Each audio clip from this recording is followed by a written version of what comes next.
El Señor hablaba por alegorías, usaba de alegorías para sembrar la simiente del reino, para dar la palabra. Él usaba siendo figuras literarias habidas y por haber, él la usaba toda.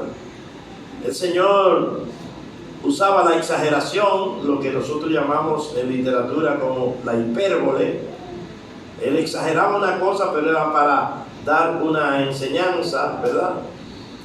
Y usaba de la parábola, que son ilustraciones de cosas reales, o de cosas, sí, podríamos decir, de cosas reales, para traer una enseñanza espiritual. Pero bien, hay una parábola que es la parábola del sembrador. ¿Cuánto hemos oído de esa parábola? Bastante.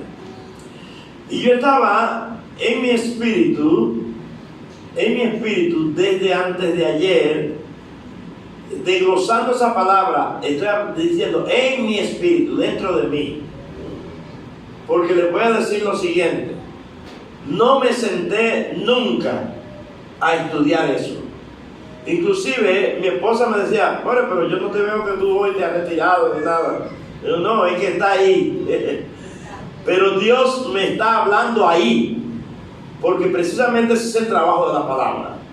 La palabra tiene que estar en nosotros y ella va a surtir efecto en nosotros. Amén. Por eso el Señor dijo: el que cree en mí, como dice la Escritura, de su interior correrán ríos de agua viva. Por lo tanto, la palabra tiene que fluir y convertirse en una fuente dentro de ti y dentro de mí, que se mantenga siempre brotando. Amén. ¿Están entendiendo eso? Ok.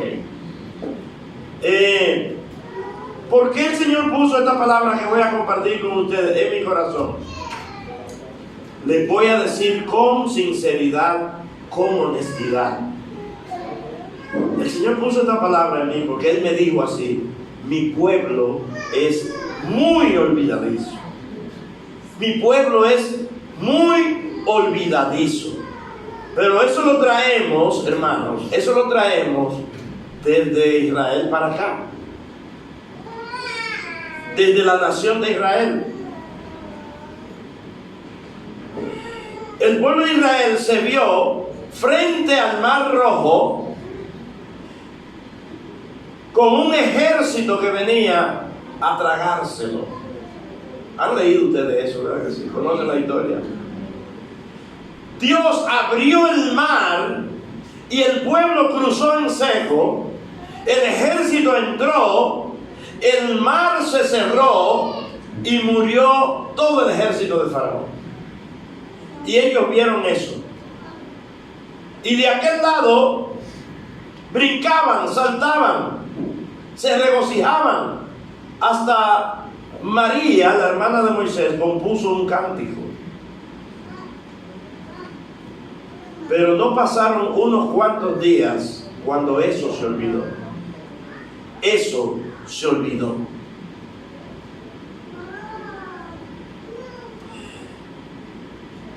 Yo le decía en estos días a algunas personas en mi casa: si el Señor Jesucristo apareciera aquí personalmente y sanara a alguien de cáncer, que lo sintió, fui sanado, o hiciera proezas aquí, milagros grandes, que esto aquí se llenara de humo, imagínense usted, lo estoy diciendo, que algo fuera de serie, disfrutamos ese ambiente, pero a los 7 días a la semana eso se olvidó. El mismo Señor apareció, porque tenemos un serio problema con eso. Entonces, ¿dónde radica el asunto? Yo quiero que veamos la parábola del sembrador, pero centremos nuestra atención en uno de los elementos de esa parábola. Por ejemplo, si leemos en el versículo 3, dice: les habló muchas cosas por parábolas, diciendo: He aquí, el sembrador salió a sembrar. Bueno, ahí hay un elemento que solamente podemos agarrar ese elemento de la parábola y pasarnos muchísimo tiempo nada más hablando de este elemento, el elemento sembrador. Si agarramos el sembrador, de ahí podemos dar series de estudios bíblicos del sembrador. Ok, pero sigue diciendo, y dice el verso 4: y mientras sembraba, parte de la semilla, que es otro elemento, la simiente, diga la semilla, la simiente, ¿verdad? Ese es otro elemento. Si agarramos ese elemento, bueno, si del sembrador hablamos mucho, imagínense ustedes de la simiente.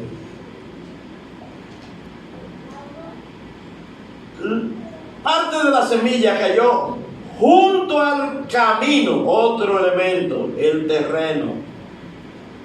Podemos hablar bastante del terreno. Y vinieron las aves y la comieron. Pero ahí están esos tres elementos. Diga conmigo: el sembrador, la simiente, la semilla, y el terreno. El terreno. Pues yo quiero hoy detenerme solamente a hablarles del terreno a ustedes. Porque el terreno es lo más importante. Miren, si no hay un buen terreno y hay buena semilla, no hay fruto, no va a haber resultado. ¿Cuántos están acá? ¿Me están entendiendo? Si hay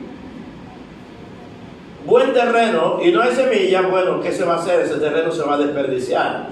Pero es necesario que haya un buen terreno para que la semilla sea productiva. Pero la semilla no se implanta sola, sino que hay alguien que la implanta. Tomando notas de esta parábola, cuando el Señor dice el sembrador salió a sembrar, es evidente que el Señor no está hablando aquí de cualquier tipo de simiente, cualquier tipo de semilla. Cuando el Señor habla aquí del sembrador sembrando, está hablando específicamente del trigo. Les voy a decir la razón.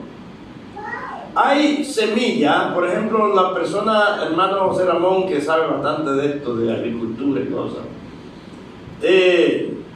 Cuando vamos a sembrar maíz, nosotros tomamos los granos, ¿verdad que sí? Pero nosotros no los tiramos. ¿Están acá? Lo primero que hacemos es que condicionamos el terreno, hacemos los surcos específicamente y vamos colocando con un machete, ¿verdad? Abrimos acá. Estoy en lo cierto, hermano. Muy bien. Corríame. Un machetico, abro un hoyo, y ahí echo la semilla. Y ahí echo. En el caso del trigo no es así. Porque el trigo en los tiempos bíblicos se sembraba de esta manera. Se preparaba primero el terreno, el sembrador tomaba un saco lleno de trigo, de la simiente, sacaba su puño, ¿verdad? Y él iba haciendo esto, iba regándolo. Y la razón por la que creo que también habla del trigo es porque él usa una parábola directa cuando dice: si el grano de trigo no cae a tierra y muere, no puede llevar fruto. Entonces, ya me cogieron. Ok, entonces,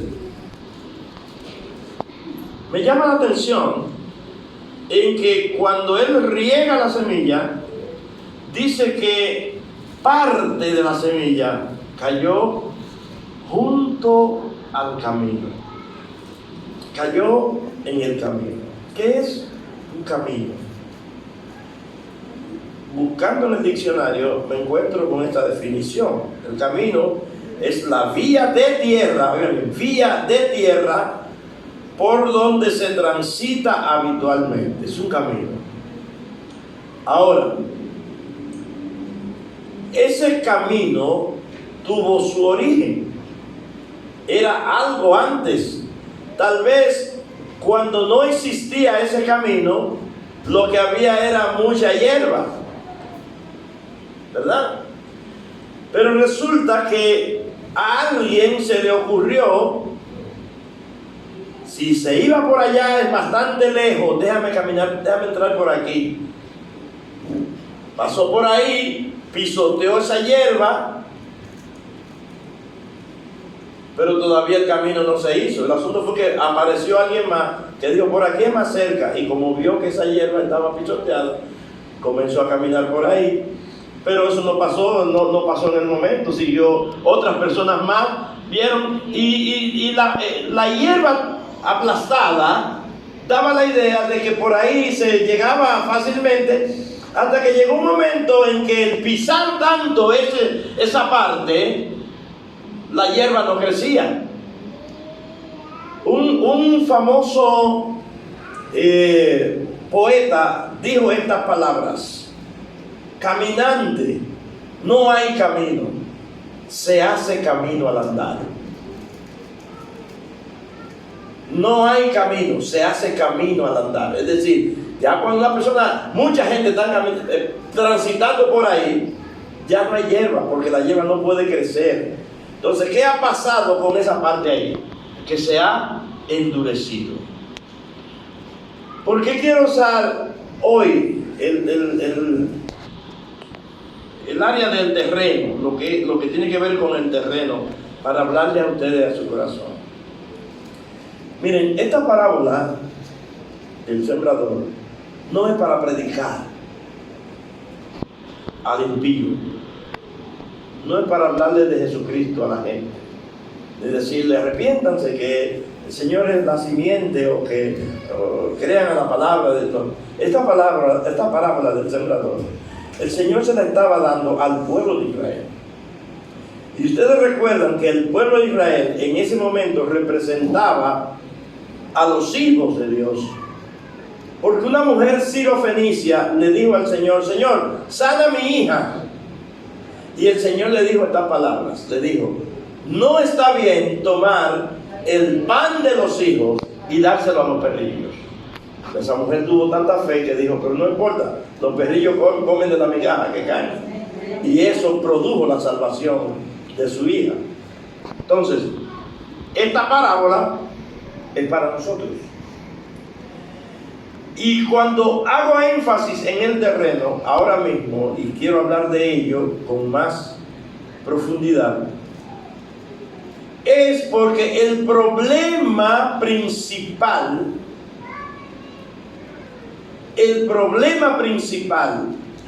en nuestro estilo de vida, en nuestra manera de vivir, en nuestra manera de ser, en nuestra manera de actuar, radica en el terreno, en nuestro terreno, no en la simiente ni tampoco en el sembrador.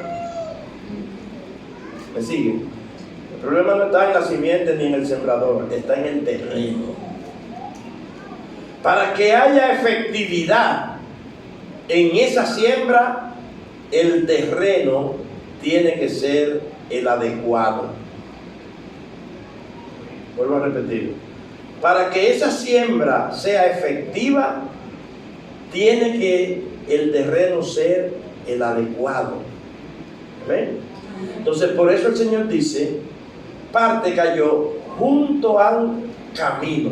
El terreno que el Señor ahora mismo está usando y trayendo a nuestra mente es el de un camino. ¿Cómo se forma un camino?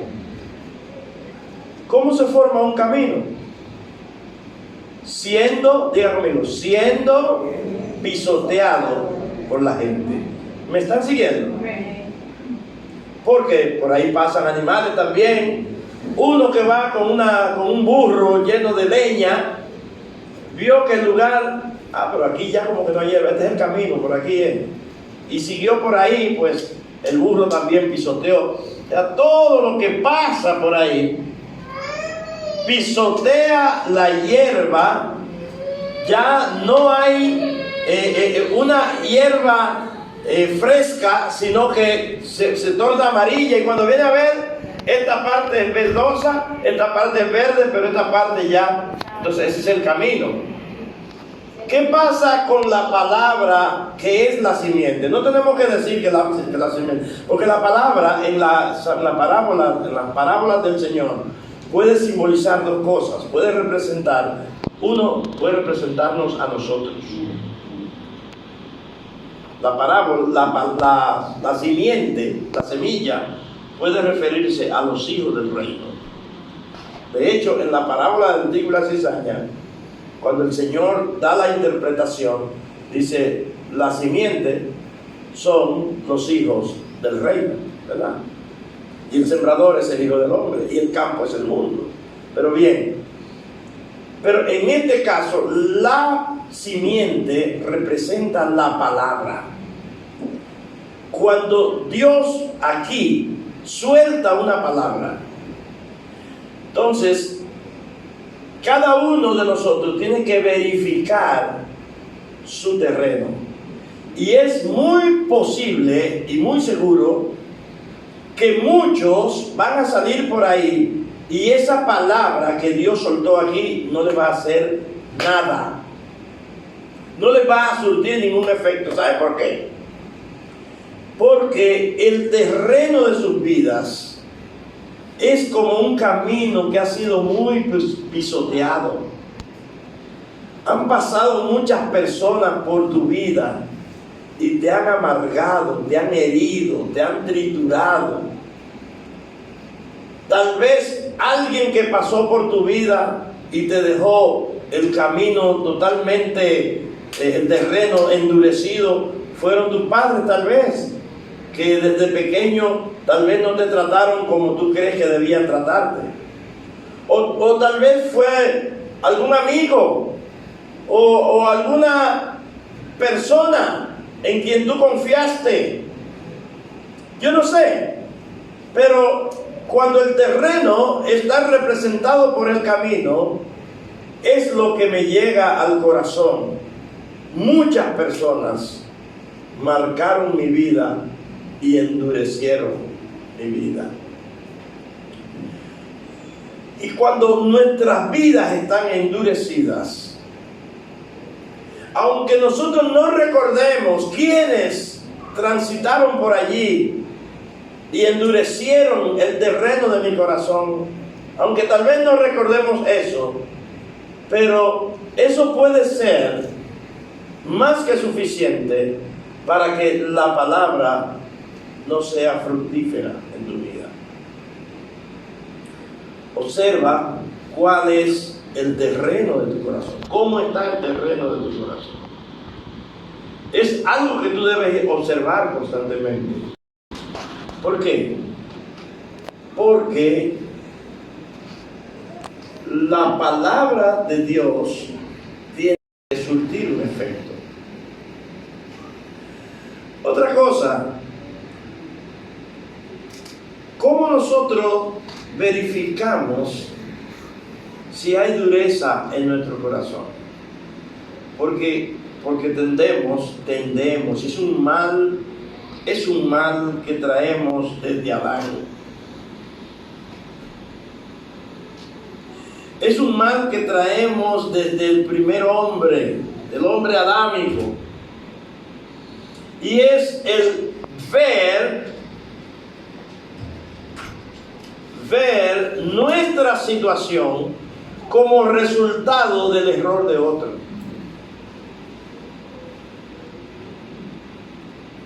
Y justificarnos o autojustificarnos por eso. Y muchas veces culpamos a nuestros padres. Yo soy así porque mi papá era así. Que yo soy grotesco porque así era que mi papá me trataba. O yo soy así porque mi mamá tenía más preferencia por un hermano, por mi hermana o que por mí. O yo soy así. Buscamos el origen, la fuente de esa dureza. Y allí está el problema.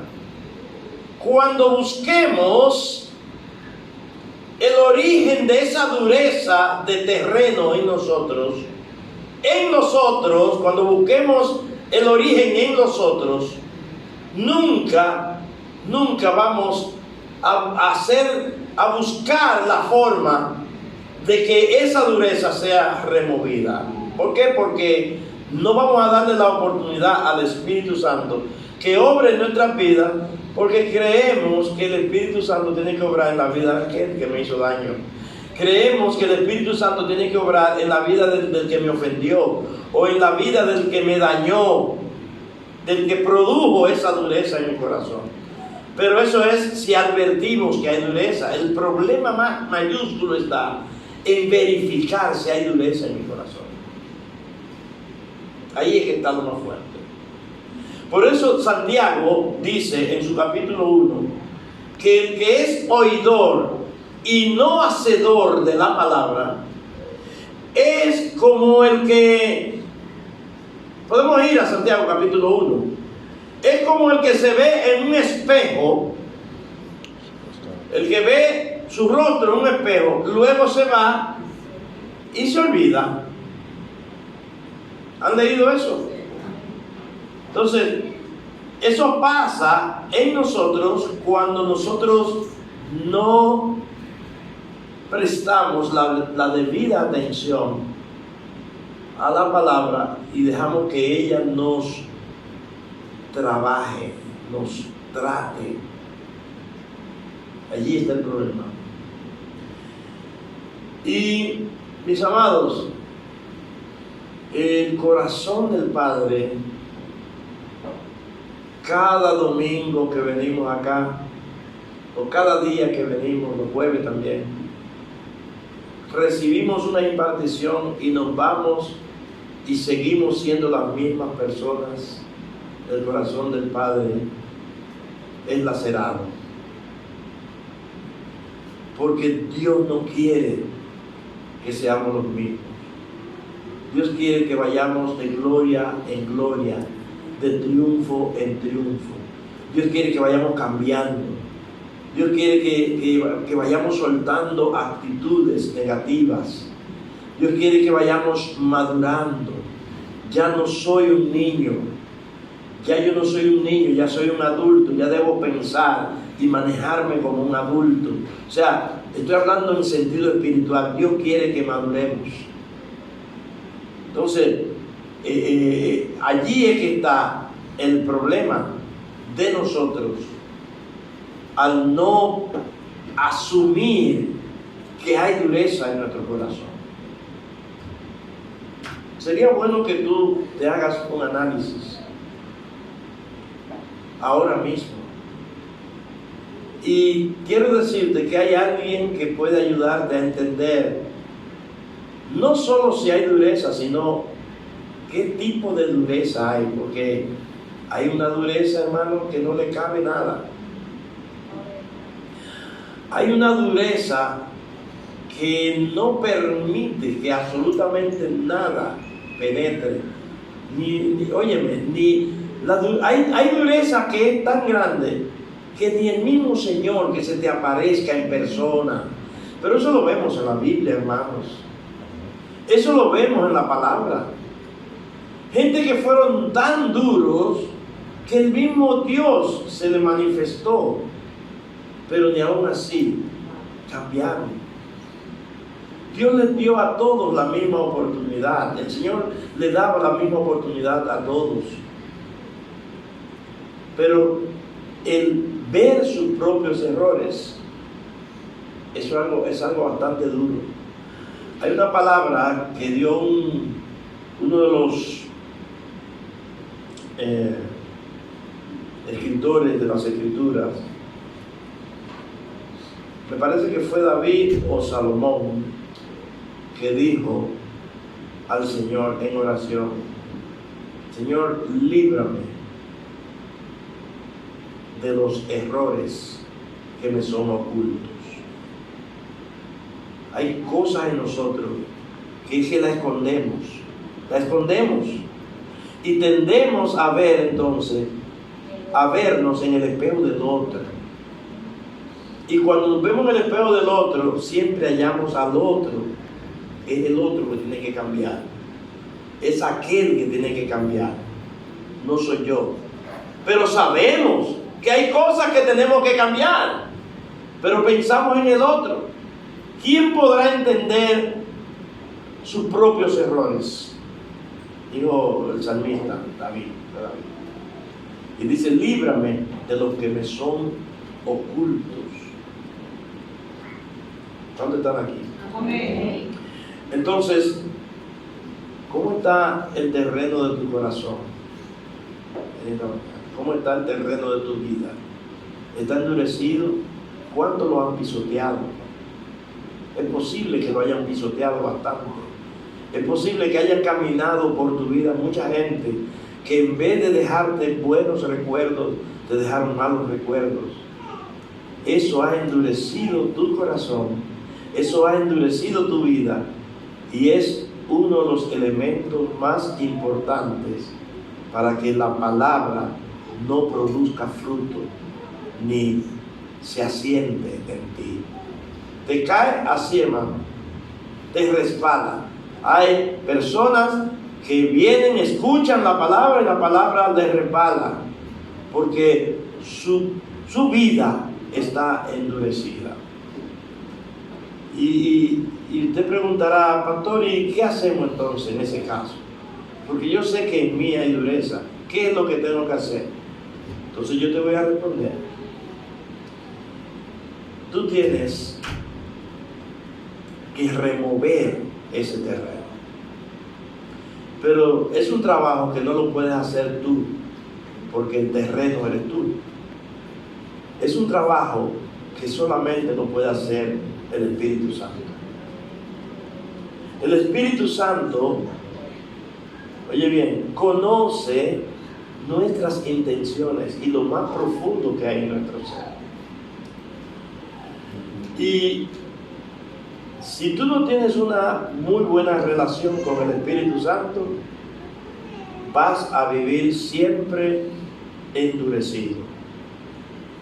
Hermano, por favor, deja de ver al que está al lado tuyo, deja de pensar en el otro, deja de pensar en la otra persona, piensa en ti, es en ti que tienes que pensar. Cuando tú buscas excusas en las otras personas, eso quiere decir que tu terreno, el terreno de tu corazón, el terreno de tu vida, está más duro que una piedra. Dios quiere que tú centres tu atención en Él. Cuando el Señor Jesucristo hablaba con Pedro, que caminaban, después del Señor haber resucitado, que caminaba con Pedro, y Pedro enfocó su atención en Juan que venía detrás. Entonces quitó la vista de Jesús, se puso a preguntarle a Jesús, ¿y qué de este? ¿Y este? O sea, tú y yo estamos hablando, ¿a qué viene este? Porque centramos muchas veces nuestra atención en el otro. Y yo quiero decirte algo, Dios tiene un trato con el otro, pero muy diferente al trato que tiene contigo. Porque con otros Dios trata de otra manera. La dureza en nuestras vidas, en unos es más que en otros. Hay personas que tienen un corazón más duro que otros. Hay personas que son más sensibles que otros. ¿Entienden? Entonces, tú tienes que preguntarte a ti mismo, pararte frente al espejo, detenerte y hacerte la pregunta: ¿cuánto necesito yo que el Espíritu Santo introduzca su cuchilla en mi vida? Esa cuchilla que usan ustedes han visto los arados, ¿verdad? Las máquinas para arar, que tienen unas cuchillas que se meten en el terreno. Y lo han visto los tractores, ¿verdad? tienen una cuchilla detrás. Esa cuchilla se siembra en el terreno y va removiendo todo lo que las piedras van saliendo, todo lo que no está corregido. Entonces, luego, para que la simiente pueda surtir efecto, ya esa tierra que ha sido removida tiene que ser regada. Hay que echarle agua. Y ahí usted se va a encontrar siempre con lo mismo. Por eso la palabra tiene esos significados todos juntos. La palabra es la simiente. Aquí. La palabra es el agua. La palabra es el abono. La palabra tiene todos esos ingredientes.